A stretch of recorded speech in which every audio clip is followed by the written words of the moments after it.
4 பேர் வந்து எம்எல்ஏக்கள் விஜய் அவர்களுக்கு ஆதரவு கொடுத்திருக்காங்க. இது கிட்டத்தட்ட எப்படி பார்க்கலாம்? ஒரு நல்ல ஆதரவு அப்படின்னு எடுத்துக்கலாமா? இல்லங்க. இதுவும் ஒரு கத்தி மேல நடக்கக்கூடிய ஒரு பயணம் மாரி தான் எடுத்துக்கலாமா? இப்போ பார்க்கும்போது கத்தி மேல் நடக்கிற மாரி தெரியல. ஒரு கம்ஃபர்டபுள் ஜர்னி மாரி தான் தெரியுது. அது வந்து பார்க்குறதுக்கு கத்தி மேல் நடக்கிற மாரி தெரிஞ்சாலும், அது வந்து பழகிட்டவங்களுக்கு அது ஒரு பெரிய பிரச்சனையா இருக்காது. அவருடைய அரசியல் வியூகங்கள் வந்து ரொம்ப கிளியரா இருக்கு, ஸ்ட்ராங்கா இருக்கு. அது வந்து அடுத்தடுத்து நம்பர்ஸ அக்யூமுலேட் பண்ணிட்டே போறதா தான் இருக்குது.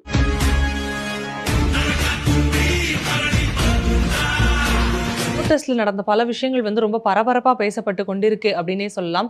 குறிப்பா பார்க்கணும் அப்படின்னா, உதயநிதி அவர்களுடைய பேச்சு சரமாரியான பல விஷயங்கள அடுத்து முன் வச்சிருந்தாரு. அதாவது நீங்க யார அரசியல் எதிரின்னு சொல்லி முன் வச்சீங்களோ, எங்க கட்சியினுடைய கூட்டணியில இருக்கக்கூடிய அந்த கட்சியினுடைய ஆதரவோட தான் நீங்க ஆட்சி அமைச்சிருக்கீங்க. அது உண்மை இல்ல. ஐயோ சாமி வேற அது உண்மை இல்ல. அன்னைக்கு வந்து அவங்களுடைய தயவு தேவைப்பட்டுச்சு. 2 நாள் தாமதமா இருந்தா அவங்களோட தயவு அன்னைக்கே தேவைப்பட்டிருக்காது. ஏன்னா அதிமுகலயே அந்த பிளவு வந்துருச்சு. நம்ம தாவேக்கா ஆதரிக்கலாங்கிற சிந்தனை வந்துருச்சுங்கிறத திரு சி.வி. சண்முகம் கொடுத்த பேட்டி மூலமா சொல்லிட்டாரு. நாம ஏன் தாவேக்கா ஆதரிக்க கூடாதுன்னு அன்னைக்கே கேள்வி எழுப்பிட்டாங்க. அதற்குள்ள விடுதலை சிறுத்தைகள் உட்பட எல்லா கட்சிகளுமே ஆதரவு கொடுத்துட்டாங்கனால தேவைப்படல. இன்னைக்குமே கூட நீங்க வந்து இதே திரு ஸ்டாலின் அவர்கள் உதயநிதி அவர்கள் எந்த கட்சியெல்லாம் உங்களுக்கு ஆதரவு தெரிவிச்சாங்கன்னு சொல்றாரோ அந்த கட்சிகள் பூரா ஆதரவு வாபஸ் வாங்கியிருந்தா கூட நாங்க போறது.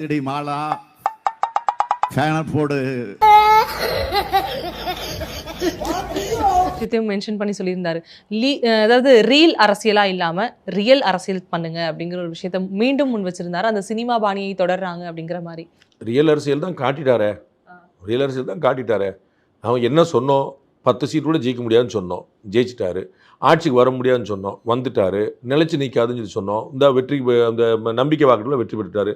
இதுக்கு மேலே என்ன செய்யணும்? சரி, நான் செவனே தானா போய்க்கிருந்தேன். யாரு வம்பு தும்புக்காச்சும் போனனா? கௌரவம்னு என் கௌரவத்தையே ஆரம்பிச்சிட்டீங்களா? பலமுறை சொல்லியிருக்கேன். திரு விஜய் அவர்கள் தமிழக முதலமைச்சர் சொல்வாரு டிவிகே வர்சஸ் டிஎம்கேன்னு. நான் சொல்றேன் TVK is equal to DMK. அது டிஎம்கே நான் உங்களுக்கு கொஞ்ச நேரம் முன்னாடி சொன்னேன், ஐடியாலஜிக்கலாக எந்த டிஃபரன்ஸும் அவங்க 3 பேருக்குமே கிடையாது. அதனால ஆட்சியை தக்க வைப்பதற்கு திமுக என்ன செய்ததோ அதிமுக என்ன செய்திருக்குமோ அதெல்லாம் தான் தாவேக்கம் தொடருது. ஸோ அவங்களுக்கு செய்யாத ஒன்று அவங்க செஞ்சிட பொருளை சொல்ல போறதில்ல. ஸோ நீங்கள் பார்த்தது ஆட்சி மாற்றம் தான் தவிர கலாச்சார மாற்றம் எதுவுமே கிடையாது. அவர்கள் செய்தது பூரா அவங்க செய்வாங்க. நீங்கள் போக பார்க்க போறீங்க திமுக என்னென்னலாம் செய்ததோ ஆட்சியில் அது எல்லாமே தாவேக்காவும் செய்யுங்க. நீங்க பார்க்க காமராஜர் அந்த காலத்திலே சத்துணவுல இருந்து எல்லா திட்டமும் போட்டு ஸ்கூல் ஆரம்பிச்சாரு. அப்படி இந்த மாதிரி தற்கொலை படிக்காம ஏன் உசுரம் வாங்குது? என்ன பண்றது? பார்க்க போறீங்க. இங்க ஒரு விஷயம் புதுசா இருக்கா இல்ல புதுசா என்னங்கிறது தெரியல, நீங்க தெளிவுபடுத்துங்க. புஷ்பா ஆட்சிங்கிற ஒரு விமர்சனம் வந்து முன் வச்சிருந்தாங்க.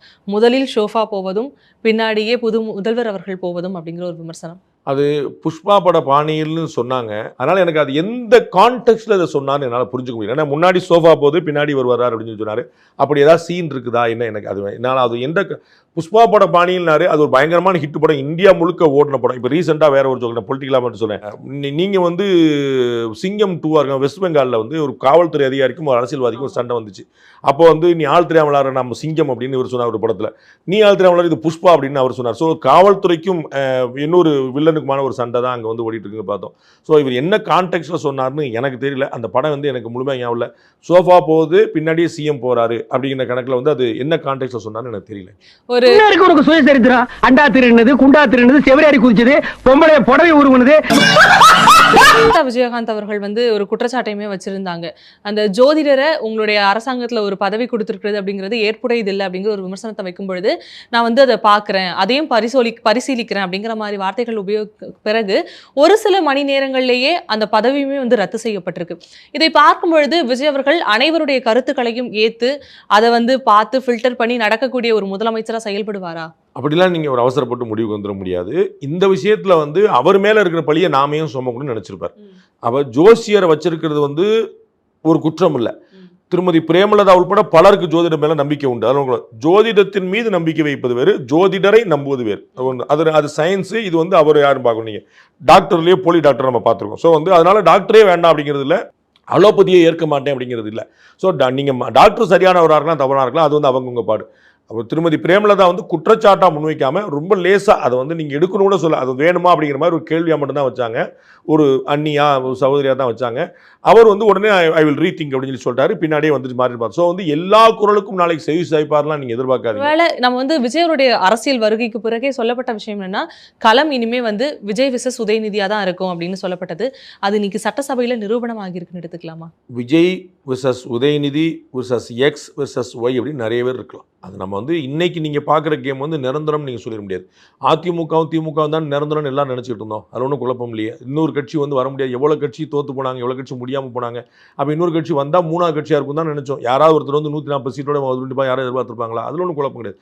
அப்போ வந்து யார் வருவார்னு தெரியாது. இன்னைக்கு அங்கே விஜயும் உதயநிதியும் எதிர இருக்காங்க. அப்போ இனிமே காலகாலத்துக்கு அவங்க தான் இருப்பாங்கன்னு சொல்லி சொல்ல முடியாது. நாளைக்கு வேறு கட்சிகள் வரலாம், வேறு வாய்ப்பு வரலாம். அதில் ஒன்றும் குழப்பம் இல்லை. உதயநிதி அவருடைய கை ஓங்கி இருந்தது அப்படின்னு நீங்கள் நினச்சா நான் வந்து அதை மாற்றுறதுக்கு ஒன்றும் இல்லை. இதில் வந்து திரு விஜயோடைய கை தான் ஓங்கி இருந்ததா நான் நினைக்கிறேன். ஏன்னா அவர் வந்து எங்கே ஆக்ட் பண்ணுமோ அங்கே ஆக்ட் பண்ணி, எங்கே ரியாக்ட் பண்ணுமோ அங்கே பண்ணி, எங்கே நம்பர்ஸை காட்டுமோ அங்கே பண்ணி எல்லா விதத்துலையுமே சக்ஸஸ்ஃபுல்லாக கொண்டு வந்திருக்கிறார் நினைக்கிறேன். திமுக அவர் எதிர்த்து கூட வாக்களிக்காமல் நாங்கள் புறக்கணிக்கிறோம்னு போச்சு ஃபார் நோ ரீசன். அது வந்து ஒன்றும் குழப்பமே இல்லை. அது வந்து புரியவே இல்லை என்ன கணக்கு அப்படின்னு.